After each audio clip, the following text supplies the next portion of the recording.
Karma and the Evil Genius. In the heart of Songhai, a country in Alkebulan, a young boy named Jiro was born to humble farmers in a small rural village. His parents could not afford to send him to school because of poverty. Jiro looked at his peers who were in school with a mixture of admiration and envy. While they were going to school, he and his poor father would head to their small farms. One day, when he was 7, Jiro was with his father on their corn farm when his old man collapsed and died. However, in a twist of fate, that tragedy in his early life which left Jiro fatherless turned out to be a blessing for the young boy. Immediately after his father's death, their neighbor Mr. Dantaba, a well-off man who lives in a bigger house with his large family, adopted the young orphan. Mr. Dantaba wasted no time in giving Jiro a chance at a better life by enrolling him in school. However, though embraced by the Dantabas whose children treated him like a brother, Jiro never felt he truly belonged in the bigger household. Often, Jiro would look at his benefactor and quietly vow to himself that he will also be rich when he grows up, no matter what it takes. In school, Jiro met a boy named Dinka who was from his kind of background he could easily relate to. He considered Dinka his only true friend. The two quickly became inseparable from primary school. They advanced to secondary school together and hung with girls who were also friends. When they graduated high school at 18, the two friends went together with some other schoolmates to join the army, embarking on a journey that would test their bond. After 2 years of basic officer training at a military academy, Jiro and Dinka were commissioned as sub-lieutenants. They were both 20 years old. 2 years later, after they were both promoted to lieutenant, Jiro, 22, got married, choosing Dinka as his best man. A couple of months later, Dinka also got married, choosing Jiro as his best man. The two poor village boys stood by each other in one of life's biggest moments, diligently serving as each other's best man at their weddings. Their friendship blossomed when they were both promoted to captain only months apart at age 25. Their families would meet regularly to play and socialize. Their wives and kids knew each other well and became friends. Jiro's kids called Dinka uncle and Dinka's kids called Jiro uncle. However, blind ambition and greed would soon drive a wedge between the two men. This became obvious when Jiro was promoted to major and put in charge of special operations in a large battalion. Unlike Dinka, who was also promoted to major and placed in charge of logistics for a different battalion, Jiro saw his position as a money-making opportunity. The 1,000-member battalion he belonged to had a generous budget for feeding, materials, weapons, transport, and so on that he had access to. To Jiro, this was what he had been praying for since childhood. It did not take long for Dinka to hear about his friend's misappropriation of army funds with the complicity of his commander. He decided to talk to him to stop. But what was supposed to be a friendly chat soon morphed into a heated argument. "Why can't you see that this is our chance to get ahead?" Jiro asked Dinka angrily. "Brother, I want us both to do well, but not like this. There are lines we should not cross," Dinka replied with frustration and disappointment. Jiro's hunger for wealth knew no bounds, leading him down a path Dinka simply could not follow. And it only got worse. It was as if Jiro's taste in women, drinks, and expensive properties grew as he rose to the higher ranks in the military. Dinka kept hearing from various sources that his friend was involved in various dubious activities. As a lieutenant colonel, and then colonel in charge of important divisions in the army, it was rumored that he was diverting funds meant for the military to his personal use. More disturbing to Dinka was the allegation that his friend was helping different underworld figures like drug kingpins and crooked foreign business people to operate freely in his area of command. The initial doubts Dinka had about the allegations were cleared when a colleague in army intelligence showed him photos of some of the luxurious properties like homes, apartments, and commercial rentals his erstwhile friend had acquired and hid under fake individual or corporate names, as well as those of relatives, including that of his aging mother. Some of his properties were occupied by his special lady friends. As an insider, Dinka knew that the lifestyle his friend lived could not be supported by his legitimate military earnings. Regardless, Jiro, now inexplicably wealthy and growing in influence, routinely bribes both his senior and junior officers in either cash or kind. And he never forgot to send presents to his civilian overseers at the Defense Ministry, mostly through their mutual aids. So, through crafty inducement, Jiro climbed the higher ranks, his greed growing with each promotion. From the rank of major, he had consciously set out to ingratiate himself with commissioned officers, both his juniors and seniors from all parts of the services. If an officer gets married, is having a baby, a birthday, or is bereaved, Jiro would personally attend the occasion, always with elaborate gifts. Or he would send gifts with regards if he could not make it. Unbeknownst to his colleagues, he was quietly buying the loyalty of his fellow officers, for Jiro believed everyone was corruptible.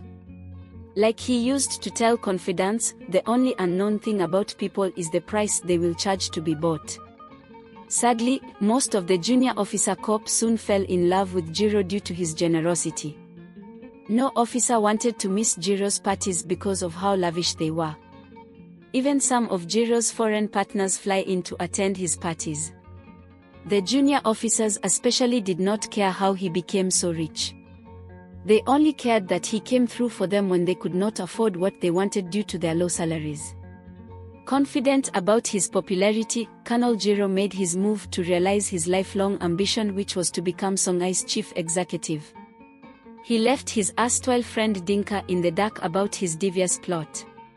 With a nod from his covert foreign backers, and support from many of his fellow officers in the Army and Air Force, Jiro seized power, becoming head of state by overthrowing the president, who had been going after corrupt public servants, crooked executives of multinationals who were stealing the country's resources, and underworld figures who were the people Jiro considered his key constituency. Those crooks celebrated their man's coup, as they could now do whatever they wanted. Their good days in Songhai had gotten even better.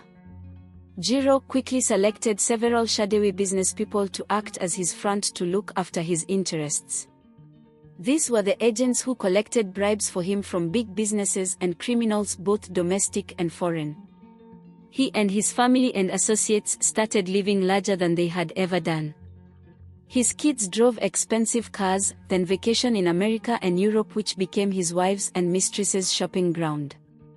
Meanwhile, Songhai's many glaring problems like bad roads, poor electrical grid, lack of food security, poor hospitals, poorly funded education system evidenced by ill-equipped schools, high crime rate, high unemployment rate, and rising hard drugs use worsened. Yet none of these were priorities for the self-declared President Jiro. As far as he was concerned, the only criminals in Songhai were those who wanted him out. Months after seizing power, Jiro was looking through his old photo albums when he saw a picture of him and Dinka from their earlier days. He started reminiscing about old times, but soon became overcome with paranoia. He will never join me. I cannot leave him around. I must get rid of him because he knows me too well, Jiro said to himself about Dinka. Driven by paranoia, Jiro forsook his dearest friend, accusing Dinka of treason, leading to his arrest, detention, and trial along with a dozen others. Dinka was falsely convicted and sentenced to death. Dinka, together with his co-accused, were hung, the tape of which cruelty was given to Jiro. Despite his tough facade, he watched the tape with guilt and regret in his heart. The price of power is steep, and Jiro paid it with his soul. For a long time afterwards, Jiro felt alone, the opulence around him feeling hollow. Anyhow, after getting rid of his bosom friend Dinka, who he saw as a threat because, quote, he knows me too well, unquote, Jiro thought the coast was clear for him to wallow in splendor and a life of debauchery. However, karma has a way of finding those who betray trust. About 3 years after Dinka's execution, some of the junior officers Jiro had used to seize power tried to overthrow him and almost succeeded, but were eventually crushed by General Buda, the loyal commander of the National Capital Mechanized Battalion, who Jiro soon appointed as his defense minister and right-hand man. But true to character, only 2 years later, President Jiro, who had become increasingly uncomfortable with General Buda's popularity and power, wanted to permanently get rid of his savior as well. That was because he felt that if he merely sacked Buda, the general had enough clout in the military to remove him from power. So, Jiro came up with a devious plan to get rid of Buda by making it look like accidental friendly fire. With a skeletal group of aides, Jiro went to the presidential retreat outside the capital one weekend without his family.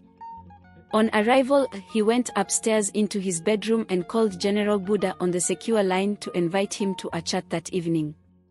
Jiro then went down, called in his guards, and ordered the guard commander to shoot any officer that came to the retreat, as he was not expecting anyone.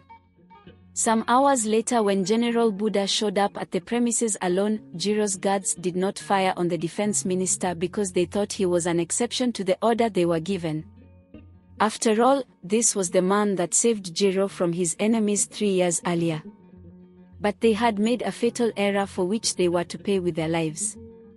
After General Buda left, then irate Jiro summoned a different unit to come and arrest his guards for failing to follow his orders to the letter. The guards were taken and secretly executed within days, causing a rumble in the army. When General Buda got wind of the secret execution of the retreat guards, he soon pieced together what happened. General Buda recalled what Jiro did to his bosom buddy Dinka and realized his boss does not care about anyone and cannot be trusted. Given his control over all branches of Songai's military, General Buda, with the complicity of the service chiefs who all report to him, resolved to remove Jiro from power, which they quickly did.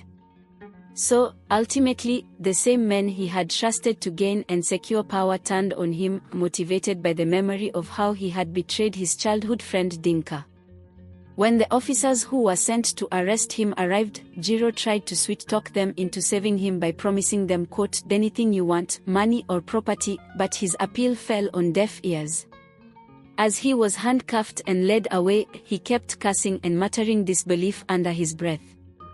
In the end, Jiro's greed and betrayal of his friends and country led to his downfall, a poignant reminder of the cost of forsaking patriotism and true virtues. General Buda went on national television that night to announce Jiro's removal, citing his corruption and treason as justification for his team's action. Pictures of Jiro's many properties that he thought were secret were published in all major newspapers the following day. Citizens called into radio shows to reveal what they knew about the fallen leader's corruption network. How can an illiterate grandmother living in a rural town own millions of dollars in properties in a big city? Several newspaper headlines asked. Within days, most of Jiro's numerous proxies and associates, all of them living large, were quickly rounded up and charged with corruption and economic sabotage by the new regime. His ill-gotten properties were all soon confiscated. Only his foreign partners escaped justice. So, in the end, Jiro got a dose of his own medicine. Like, share, and subscribe for more modern African stories inspired by actual events.